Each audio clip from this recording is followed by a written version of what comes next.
Welcome to Bad Dog Agility, a podcast helping you reach all of your dog agility goals. Whether it's competing under the bright lights of the televised finals at Westminster or successfully navigating a homemade course in your own backyard, we'll bring you training tips, interviews, and news about the great sport of dog agility. Are you ready? I'm ready. I'm ready. I'm ready. The show starts with your hosts, Jennifer, Esteban, and Sarah. I'm Jennifer. I'm Esteban. And I'm Sarah, and this is episode 301. Today's podcast is brought to you by hititboard.com and the new Teeter Teach It, an easy-to-use tool that controls the amount of tip on your teeter so you can introduce motion to your dog in a gradual way. Go to hititboard.com for the new Teeter Teach It and other training tools and toys. Use discount code BDA10 to get 10% off your order. That's hititboard.com. Today, we asked the question, are you overusing some cues in dog agility? And I think we're going to start here from the instructor's perspective because the three of us here, so Jennifer in Ohio. Hello, Jennifer. Hello. And Sarah here with me in Texas. Hello, Sarah. Hello. And we do a lot of feedbacks, right? So people send us lots of videos and every day we're looking at videos and we're giving feedback. And we as instructors say lots of things a lot. Right. So we have certain go-to phrases. And I think maybe one of the words that we drop a lot is overuse. Hey, you're overusing this maneuver. Right. So Jen, what kind of language are you using when you give feedbacks and you see a problem and it's the 10th person you've seen do it that day? Or the 10th time from the same person. Yeah, I would definitely say that telling someone they're overusing it would be something that I would say. You know, there's probably people listening to this that are live students of mine for many years or have listened to many feedbacks and know that that is absolutely something that I have said. And I actually think that the idea of this podcast came from a little bit of a conversation we had where I was complaining to you guys that somebody was overusing a skill. And you kind of made the point that, well, maybe they weren't overusing it, that they were misusing it. And that's kind of what we want to clarify and talk a little bit about. Oh, that's really good. And so I think there is a difference if we stop for a moment and we think about it and everybody runs over to Google and types in the words overuse and misuse. What's the difference? So with overuse, we have the excessive use of something. And that would be like, an easy example is hard for me to find. Maybe it's you use a pen to do any kind of writing. You never use a pencil. You never use a paintbrush, but you're always using a pen, even when the job demands something else. Like, I don't know, you need to write on a wall or something and you do better with a paintbrush. And so you're overusing it, right? It's excessive. And then misuse would be for the wrong purpose. Well, now I feel like the pen is the wrong purpose for the wall. As far as my example, it's a little bit tricky when you think about it, but you have something and you're using it incorrectly. And the two are very, very different. And we'll throw even more clarification on in a second. So I think, like you were saying, Jen, a lot of issues that people have in their handling are not necessarily problems of overuse, but they might be problems of misuse. So I think for myself, I can remember a time when I was all about the front cross. It was the new thing. You know, agility in the beginning, it was, there weren't blind crosses really that I think anybody was doing. This is way back when, 20 years ago, is rears or fronts. And I grew up in a more rear cross oriented school.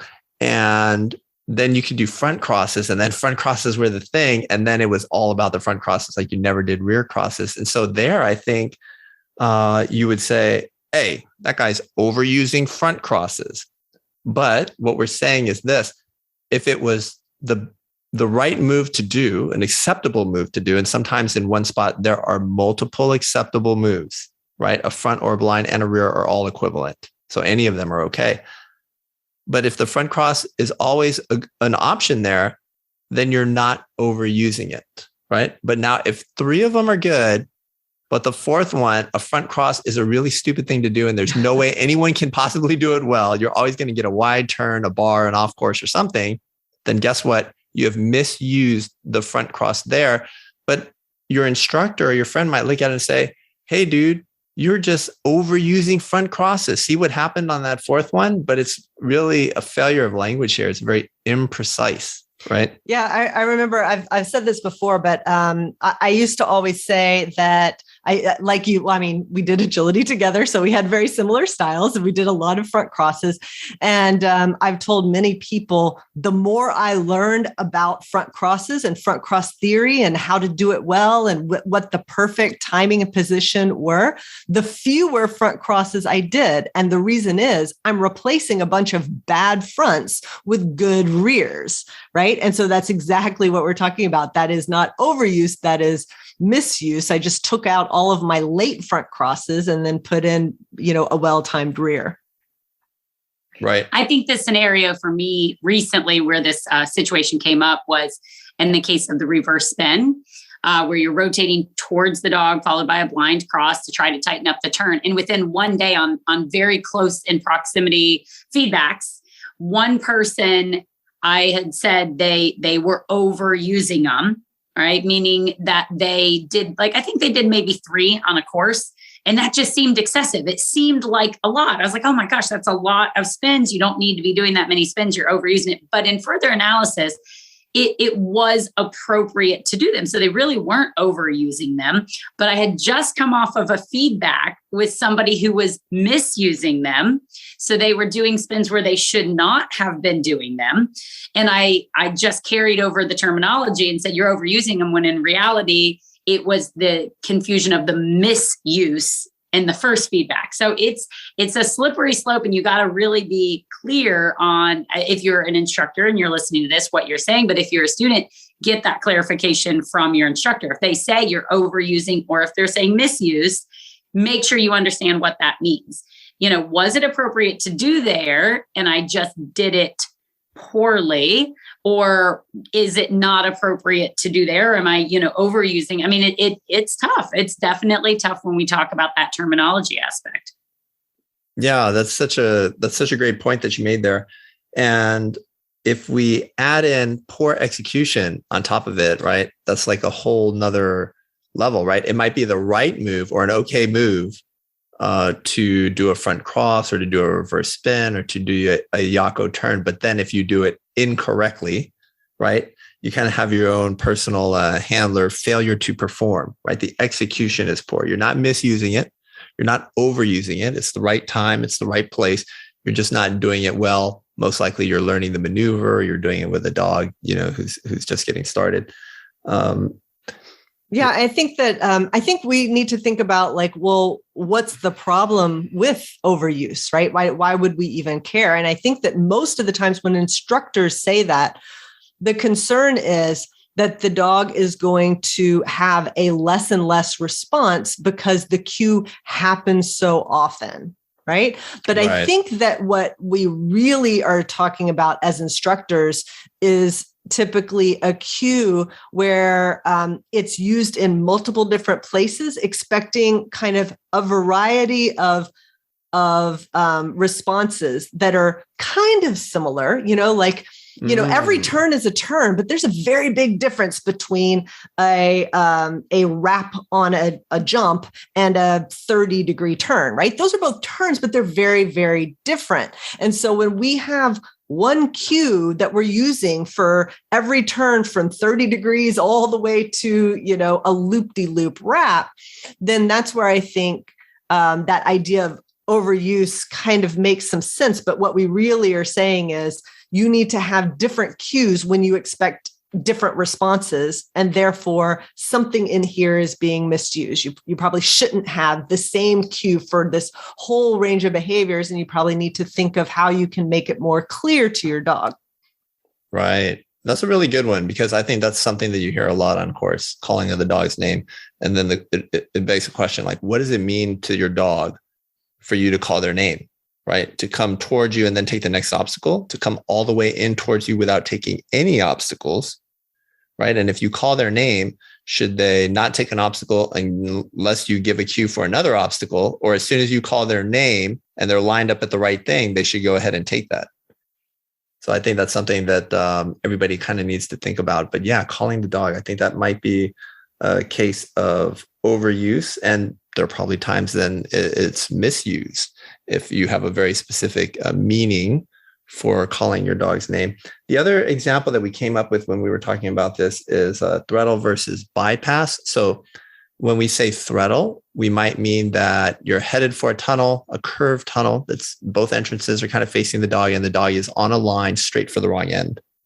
And you're running on the correct end, right, alongside of the dog, and you have the option to pull the dog.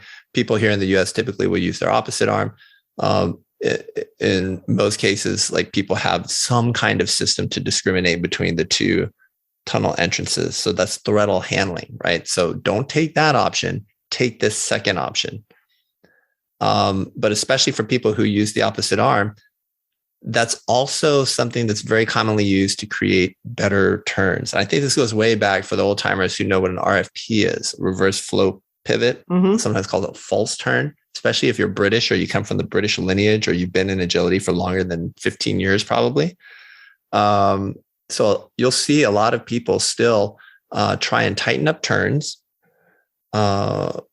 usually to avoid an obvious off-course trap. So you might have a 2-obstacle choice situation, which looks a lot like the tunnel 2-entrance discrimination situation. And that's why you see similar handling in use there. But I think that's a common spot. And basically, you're just asking for two very different behaviors with the exact same verbal cue, which I think is something that you were talking about. Yeah. So the answer there for people who are really hearing themselves when I describe that is you split the cues. You create one cue, a verbal cue that means, go to the other, whether it's a tunnel or a jump. So instead of coming and taking a jump straight on, you go to the other side of the jump. So that's a backside or a throttle. So you'll have a throttle cue, and then you'll have your what we call a bypass cue. Kind of stay with me, don't take that obstacle. And you may even need something like a decel, or as Jennifer was talking about, a reverse spin or a J turn, something else to create tighter turns. And so that's where we start to add complexity to our handling system. But this all kind of goes back to the idea that we, as evaluators of your performances and your handling system, the way you get around the course with your dog, sometimes we're a little lazy with our language and we're like, hey, you're overusing this. Hey, you're doing this. If they don't say overuse, they'll say this: you're doing this too much, or you always do this. You never do this. And I think, we've been around long enough to know when people start saying things like always and never, we're starting to get a little lazy with our language to make a point.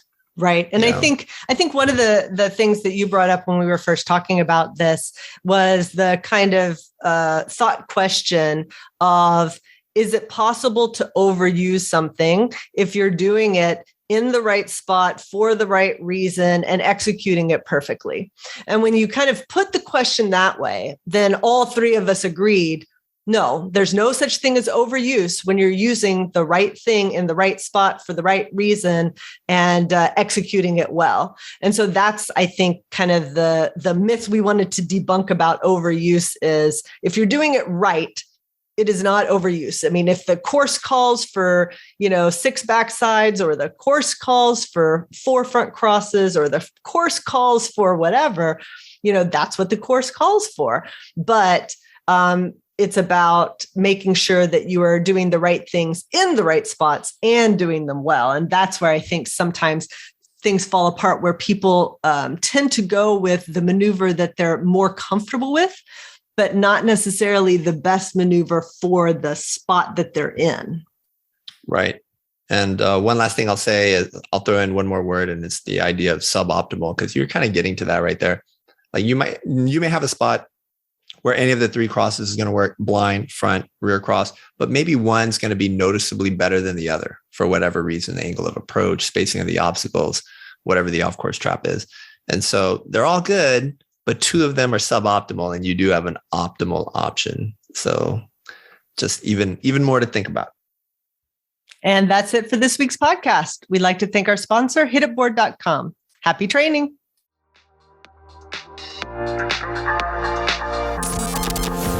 Thank you for listening to Bad Dog Agility.